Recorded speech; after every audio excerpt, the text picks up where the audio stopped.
The truth has been revealed regarding Bruce Brouce's struggles with the Toronto Raptors since he was acquired by the team ahead of this year's trade deadline. So we're going to break down what this sort of new information is in regards to him not living up to some of the expectations people had for him since he was really the centerpiece player in that trade. Obviously, the draft picks were the main thing that facilitated that deal with the Indiana Pacers, but we're going to break down this news and whether or not it's legit. But I'm buying it because, frankly, I want to believe anything I can to make sure his trade value is still high entering the NBA draft. So lots of stuff to dive into. The season's officially over, folks, and this offseason is about to be wild. So make sure you guys hit that subscribe button if you're part of the 51% that haven't subscribed just yet, because I want to keep you up to date with all of the Toronto Raptors news entering this offseason. But basically, news came out regarding some details that could provide some answers in regards to why Bruce Brouce was struggling with this team. Basically, spoke to Bruce Brouce. This come from Lindsey Dunn, saying that in Miami after the Raptors season ended about his knee injury, he said it's very frustrating. Bruce Brouce says he's been dealing with a knee injury since he has been with the Toronto Raptors. It's been tough. I mean, I really couldn't bend my knee much, and I really played on one leg out there for this Raptors group. So that's tough. Again, we've seen him sit some games. We've seen him be out of the lineup certain nights with knee soreness. Now, on a team that's struggling to get wins, a vet that's out with something as vague as knee soreness, it's something you just don't really turn your head too much at. You're like, okay, he's probably resting. But this is something that seems to be legitimately plaguing Bruce Brouce. You can see it sometimes out there on the court in the way he moves. And for a guy that, again, he's not creating stuff off the dribble. He's not going to be an explosive player in terms of, breaking people down and getting to the basket and stuff. But he is an athletic player, and defensively, I think a lot of Raptors fans were especially expecting more from him. Losing an OG Anunoby, bringing in another sort of role player guy that is touted as one of the better defenders in the league, mobile, won a championship and stuff. People were looking for a little bit more on that end. I don't think anyone was extremely disappointed, looked at him and said, oh, he's a bad defender, but no one looked at him and said, oh, that's the guy I want clamping up the players on the other team. Knee injuries are going to affect that, and I get it. That sucks. You're coming into a new team, and whether it's the perfect situation, the perfect fit, everyone knows this is not the perfect sort of destination for someone with Bruce Brouce's game. He's more of a role player that needs to be playing off of people. Maybe Scotty Barnes, if he was healthy for most of the second half of the year, it could have worked out a little bit better for Bruce Brouce to complement him, good passer. Even Jakob Poeltl, play that mid-post area and facilitate a little more. Kelly Olynyk can do that to a solid extent as well, but basically, Bruce Brouce was coming into a team that was loaded at the shooting guard position, that needed floor spacing. And for everything that Bruce Brouce is, and while he isn't a brutal shooter, he's not going to be regarded as one of the top shooting guys in the NBA. And that it shows off in the stats. I mean, he's only shooting 32% from behind the three-point line this year for the Toronto Raptors, taking less attempts as well, but just not much of a floor spacer. Again, his numbers dipped from where he was at with the Indiana Pacers. Not drastically from the eye test. You might look at the games and just be like, oh, Bruce Brouce, he's not that guy for this team. I can't believe the Raptors were offered a first-round pick for him.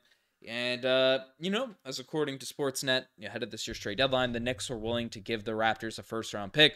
But basically, the numbers don't look too bad. But the advanced stuff, especially in regards to shooting, one really concerning number about him potentially coming back to this team and stuff is, you can see it in the bottom corner there.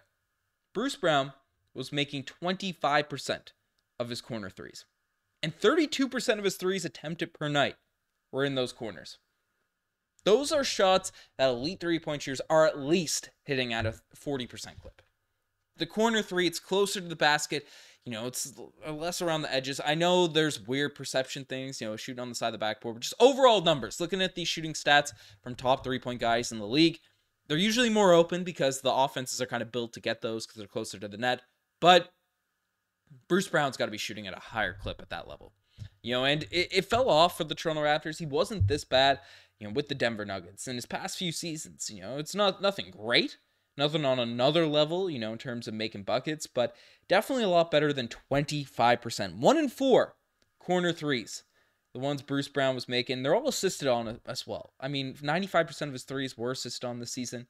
69% of his buckets in the two-point range were assisted on for this team. So, again, Bruce Brouce's got to be more efficient if he's getting handed buckets. If he's getting handed these types of shots and stuff.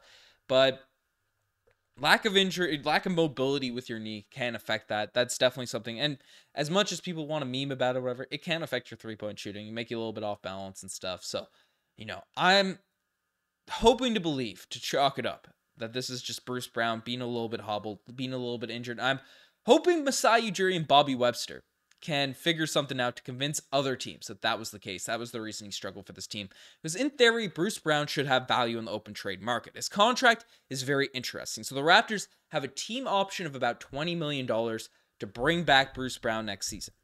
Now, given his level of production, we just looked at the stats, he is not a $20 million per year player. But there's only 1 year left on that contract. So a team that strikes out on getting their big free agent guy or bringing in, big move, it falls through. And Bruce Brown is a secondary option. A team like the Miami Heat, the New York Knicks, they have a bit of cap space. Again, these are just random teams that are in contention status, but could use a guy in theory like a Bruce Brown. They strike out on their big plays, their big moves. They don't land Donovan Mitchell, which was a plan or something like that. Bruce Brown on a 1 year contract, it's a low risk move. You overpay for him for a single season. You get a solid role player to come in and do his thing. Fit into your season. See if you can get the most out of a guy that's struggled for the Toronto Raptors.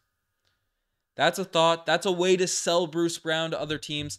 But then again, you're also taking the risk of, hey, you pick up that option ahead of free agency. All that flexibility you had potentially for this offseason kind of goes out the window. You have another year of an expiring contract, so you could bring in back interesting players and all of those types of things. But we saw guys like, Spencer Dinwiddie get dealt for basically nothing player. It's a tough decision. It's an interesting decision for the Raptors front office to really make regarding Bruce Brown, whether or not they want to pick up that option, whether or not they want to bring him back, whether or not they're able to trade him at this year's draft day. It's looking bad that the team wasn't able to sort of net a first-round pick. Again, that Knicks pick wouldn't have been an awesome draft selection. They're the 2 seed in the Eastern Conference right now, one of the better teams in the league. Would have been in the late 20s, but I don't know, man. I don't know. It's an interesting sort of spot the Raptors put themselves in. But yeah, Bruce Brown, as a free agent kind of this offseason. You have Gary Trent Jr. playing a similar position as also in that sort of that vein. But I wouldn't be shocked if both those guys are kind of sent away. You have Abaji, you have Grady Dick on this Raptors group. They're young players that also have the potential to be, Grady Dick, obviously a floor spacer more so, but he's hustling the defensive end. He's impressed me a lot this season, what he's able to do on defense. Obviously not a guy that's going to be out there looked at as probably ever, your top defender, an OG Anunoby, all a defense kind of guy, but has impressed me on that end of the floor. Abaji is kind of the opposite, the inverse of Grady Dick, but, Gary and Bruce Brown, the Raptors have to play their assets correctly with those two types of players. Again, regarding flexibility, regarding plans for the future, locking up some serious money into those guys is interesting, especially with how the Raptors performed at the close of this year. Can't blame injuries, can't blame these different things, but it's going to be some big moves. There's going to be a lot of stuff happening during this offseason in regards to where players are going to end up, where players are going to be for this team. My prediction, they're going to pick up the option and trade him for something. I think they'll trade him for something at the NBA draft, but maybe his value's tanked to an extreme level. But this is where we're going to need Masai Ujiri to be able to break out, get into the lab, and cook something for this Toronto Raptors group. But let me know your predictions on Bruce Brown. What do you want to see happen with him in the offseason? If you can't get a good deal from him, though, definitely let him walk ahead of this year's trade deadline. But you guys are the best, or trade deadline, NBA draft. You guys are the best make it this far, folks. Subscribe to the channel if you guys haven't already. I'm signing out. Cheers.